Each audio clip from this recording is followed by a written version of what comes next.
Hello, welcome! In this video we're looking at things you can do right now to improve your mental health. Some of these will be obvious, but I think they need saying, and some of them will be more of an investment, which I think has a cumulative effect, because I know what it's like where the world can shrink down and all of a sudden I don't want to leave my room, I don't want to leave my bed, I just want to watch TV and eat crisps, not take care of myself in any way. Anything seems hard, even having a shower seems hard. If you're just struggling with your mental health on a day-to-day basis and you're wondering if there are things that you can do to get better, there are. Let's get into them. Let's start with the obvious ones first. So I mentioned showering. It always makes me feel better. It's about being clean and like feeling good in yourself and feeling like you're taking care of yourself. But also is there, I don't know for me, if there's also like a spiritual or symbolic part of having a shower, being like cleansed, things washing away, making space for fresh things. There's something there. Same with brushing teeth, also helpful. I used to not do this a lot either. It's an obvious thing, but just taking care of yourself in terms of hygiene and just taking care of your body, it will make a difference in your mental health. Cleaning your space, similarly to the shower example, I think something about, if we think about not clutter clearing, because I don't really want to get into that, but freeing up energy and something symbolic about clearing up your space. And that can just start with making your bed. That's another thing that I think can have a big impact. I am in a pretty good headspace at the moment, which I am very grateful for, but one thing that I notice is maybe I forget to make my bed because I'm just busy or I've got other stuff to do. I'm like, oh, I'll do that later, and then I never do it. But when I do make the time to do it and I'm like, no, I'm just gonna take 2 seconds really quickly, I know I need to do that thing, but 2 seconds to make my bed, I know then every time I come into my room and I see it and it's all nicely made with the nice cushions on the front, I'm like, oh, it gives me so much joy, and it makes such a difference to me just seeing that the bed is made as opposed to coming into the room and it's all a bit of a mess. Making your bed is one tiny thing that you can do and it will make a big difference. It will have a disproportionate impact for what it is, which is just like taking, you don't even have to make it in a fancy way or have fancy blankets or even have fancy cushions. Just literally like straighten it a bit, make it look nice, done. And that will still have a disproportionate impact compared to the effort that you're putting in. Definitely recommend making your bed to help improve your mental headspace. Getting dressed. When I am in not a good headspace, I can just decide, you know what, I'll have my pajamas that I wear to sleep, and then I'll have daytime pajamas, and then I will just wear pajamas. That is okay. There are some days where I can assess my situation, and I assess my mental health, and I'm like, okay, I'm in a good headspace and I'm just really focused on this deadline. Then okay, fine, wear pajamas if you feel like it. But there is something nice about getting dressed and putting on a nice outfit, you know, putting on maybe like something that matches. I've got matching jewelry, these are purple and this dress is purple, and I think that can have a disproportionate impact on your mood. I know when I have those days when I just stay in bed watching TV, getting dressed seems like an impossible task. It seems like a very big thing, but it is something that you can do and it will help you feel better, feel more prepared. What's the thing? Dress for the job you want. Like, what's the life that you want to create for yourself? And then dress accordingly. Sometimes I think, actually, I would like a life where I just wear pajamas. But that's not what we're talking about here. It's a very small thing that you can do that can demonstrate to yourself on an almost subconscious level, like, I am worthy and I'm going to put some effort in because I am worth that effort and I'm going to wear a nice outfit.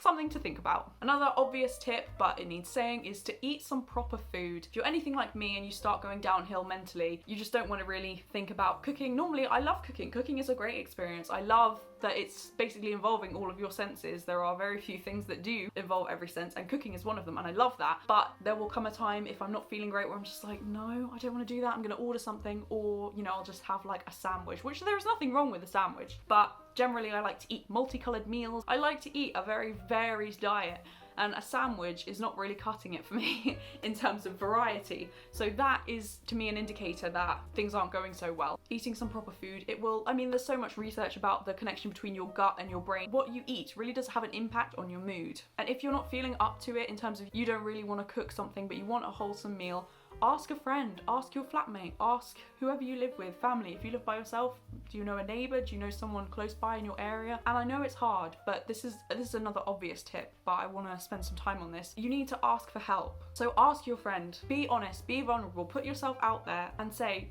actually look, like I can't meet tonight for dinner. Can you come around here and can you bring some food, because I'm not in a state to cook and I don't want to have to deal with that. Please help me. When you put yourself out there like that, it is risky because depending on the relationship, depending on the situation, your friend might just be like, oh no, oh sorry, I'm busy, or they might snub you. You might end up feeling alone. The way that your relationship, your friendship will grow is if you ask for help and they help you. And that can actually be a thing that can bring you closer if you can be honest about the way you're feeling and be like, please, I just need some help. And aside from just the food example, asking for help is so important. You are not alone, and people want to help you, and people can help you, but the only way they can help you is if you ask. People are not gonna like tread into your life and make a big deal about it. You have to be the one to say, I need help. I talk about this in my video, No One Is Coming to Save You, which I will link up here. It has to come from you. You have to be the one to say, please help me. I talk also about asking for help in my video, Stop Trying to Go It Alone. Please stop trying to go it alone. If you are struggling mentally, there are so many people who can help you and love you and care about you.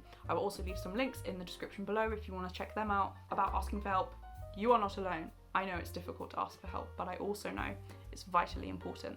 Another obvious thing you can do to improve your mental health is to take some deep breaths. And I know you might be like, ugh, I don't want to do that. That's such an annoying tip. Everyone recommends it. It doesn't work. I have had some experience with this and I'll go into it in another video, but I was every day meditating in the morning and I didn't like it, but I did appreciate the power of deep breathing and the power it has over your body to calm you down, because sometimes your body, I'm reading a book, where is it gone? It's the book Why Has Nobody Told Me This Before? And she talks about how if you're feeling in your body a certain way, so your heart is going fast or your breathing is shallow, your brain can start to look for a reason why your heart is beating so fast. But then it starts to find reasons like, she's anxious, she's got all this stuff going on, and then it comes like a vicious cycle. Deep breathing can really help because it will like reset you and bring you back to the moment, and it will have like a very calming effect. I recommend square breathing, so you breathe in for 4, hold for 4, breathe out for 4, and then wait for 4 before you inhale again. So it's a square because it's 4, 4, 4, 4.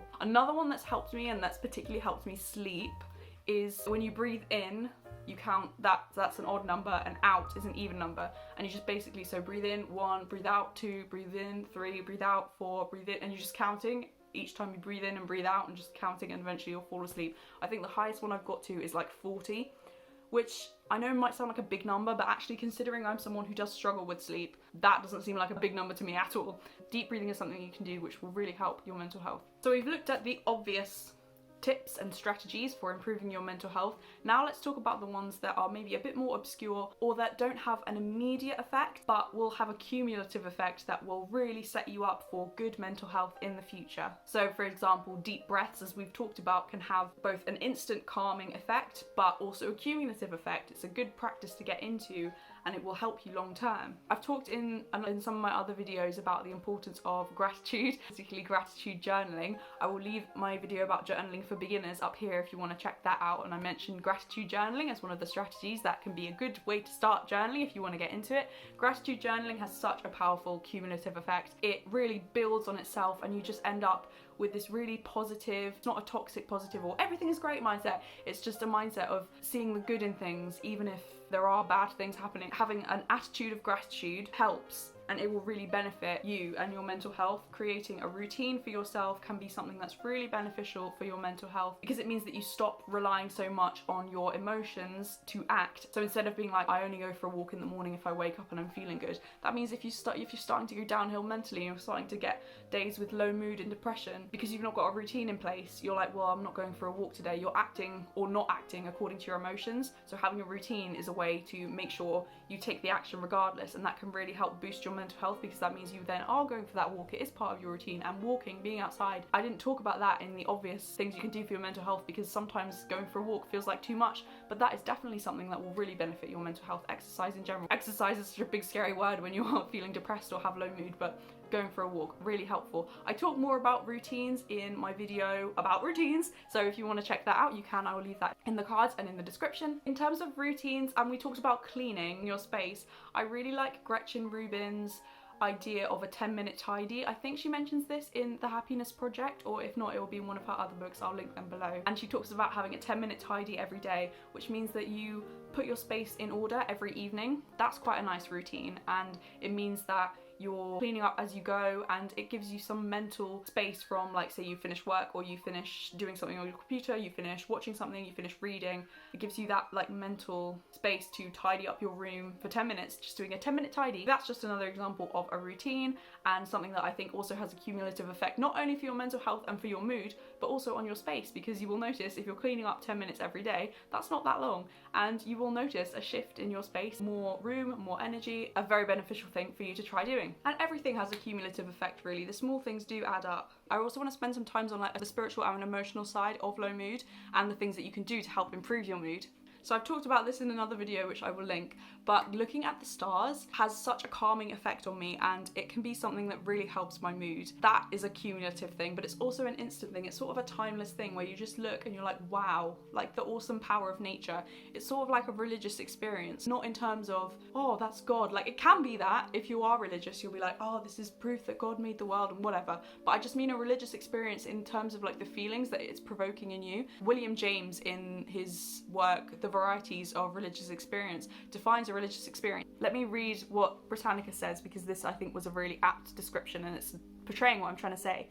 Religious experience, a specific experience such as wonder at the infinity of the cosmos, the sense of awe and mystery in the presence of the sacred or holy, feeling of dependence on a divine power or an unseen order, or the feeling of peace that follows faith in divine forgiveness. Religious experience means an encounter with the divine in a way analogous to encounters with other persons and things in the world. For me, looking at the stars is getting a sense of awe, mystery. You're contemplating the infinity of the cosmos. There is something very spiritually healing for me about that. I spent a lot of time in February of last year, sat outside. In February, it was freezing. My hands got so dry. It was actually quite painful because it was so cold. But just looking at the stars and seeing like the moon move from one spot in the sky to another and seeing the clouds go across the sky. And there was something very grounding in that. Maybe it's something that you could try if you're struggling with your mental health. Spend some time in nature, but specifically spend some time looking at the stars and maybe contemplating eternity. Or not even that, just be like, oh hey look, that cloud looks like a dinosaur. I know it might seem silly, but I have found it very helpful. So that makes me think that it could probably be helpful to you, because I'm not special. So anything that's helped me, I'm like, this could help you as well. So that's the spiritual side. Another thing in terms of emotionally, sometimes you just need to let yourself cry, let yourself feel it. What's the quote? The only way out is through. You need to deal with whatever you're feeling. Crying can be very cathartic. I think it's also biologically good for you to cry. Like, there is something in tears or something in the process of crying that is actually healthy for you. It's a way of letting go of your emotion, processing things. I want to emphasize again, ask for help. People want to help you and you can get better. If you've tried therapy or tried speaking to your doctor and they didn't help, find someone else. There will be someone out there that you can have a good connection with and like vibe with, because I know it's really hard to find the right person who's like on your wavelength, but you will be able to find someone. You just need to keep going. Ask for help. The other very important thing to remember for your mental health is that trust that you will feel better. Yes, you feel horrible now. You feel like you're going to stay like this forever. You feel trapped. You feel hopeless. You feel lost. But you're not going to feel like that forever. You need to have hope and trust that it will get better. What's the mnemonic? Hope. Hold on, pain ends. And it does. Another thing I would say, along with asking for help, is lean on those you love, the people you love. Please, as I say, I'm saying it again, ask for help. Tell people you're struggling. Let them help you. Tell them what you need. Say, I need a cup of tea, or I need you to make me some toast, or say, I need you to stop asking me what you can do and just be there for me and not judge me. I need you to stop asking me what you can do and just do something. I don't care what it is, just do it, because it will help me. It's the little things, these little things. So we've talked about quite a lot in this video. I hope some of these things have resonated with you. I know some of them will have been obvious, but I hope I've given you some things to think about. If you do find any of these things helpful, please let me know in the comments below. Let me know what you think. On my channel this week, I am doing a daily video challenge, so I'm uploading a new video every single day. So if you want to follow along, please feel free to subscribe. Thank you so much for watching. God bless, and I will see you in the next one.